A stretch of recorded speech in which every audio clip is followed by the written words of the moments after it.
Her fingers brushed mine for a second, then the passport was gone, into my sister's manicured hand. "She deserves the world," Mom said. "You're just dead weight." Dad smirked like cruelty was a family tradition. "Let the useless one stay behind. She deserves nothing." I didn't argue, I didn't cry. I only closed my hand over the empty air where my future had just been. They thought I was powerless. They were wrong. 2 months earlier, I had been the planner, the one who booked the tickets, checked the exchange rates, mapped the itinerary.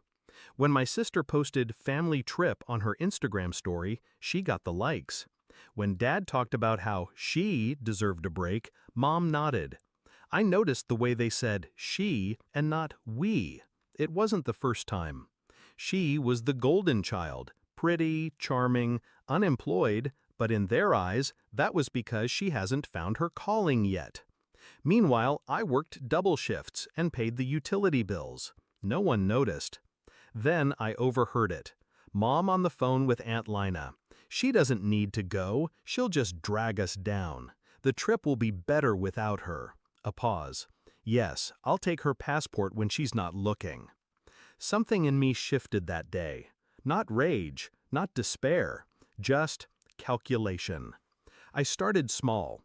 First, I handled the booking accounts, changed the airline passwords, printed the travel insurance documents in my name only. No one noticed. They never asked questions if I was the one handling boring details. Then I applied for a travel rewards credit card, in Dad's name. I had his ID from the time he told me to just pay the bills online for me. I routed all the bonuses to a private account they didn't know existed. I also made copies of their passports, high-quality scans. My sister's too. 3 days before the flight, I accidentally left the group itinerary open on my laptop, where my sister could see. She took screenshots, like she was stealing something from me. Perfect. While they slept, I logged in and altered the bookings.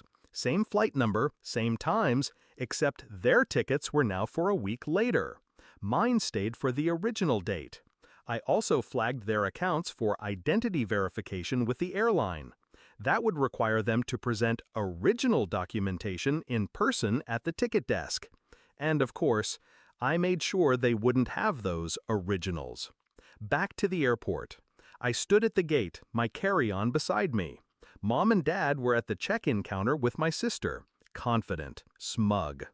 Then the airline agent frowned. Typed again. "I'm sorry," she said, "but these tickets aren't valid for today's flight." "What?" Dad's voice rose. Mom leaned in, furious. The agent explained. Dates didn't match. Also, their passports?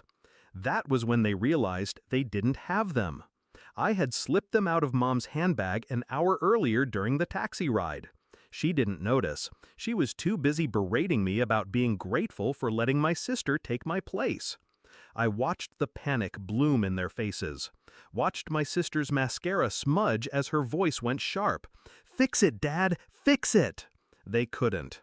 Security was calling final boarding for my flight. I stepped forward, passport in hand. My passport. Mom turned, eyes wide. You had it all along?" "I earned it," I said. Calm, cold. Dad tried to grab my arm. "You can't leave." I looked him in the eye. "You're right. I can't leave you. But you're staying." The agent scanned my boarding pass. The beep was the sweetest sound I'd ever heard. Somewhere over the ocean, my phone buzzed. 20 missed calls from Mom, 32 from Dad, 44 from my sister. The voicemails were chaos, yelling, bargaining, sobbing. I smiled. I turned on airplane mode. 1 week later, I posted a photo from a white sand beach. Caption, "Dead weight can float just fine without you." Their trip? Canceled. Too many security complications after the passport fiasco.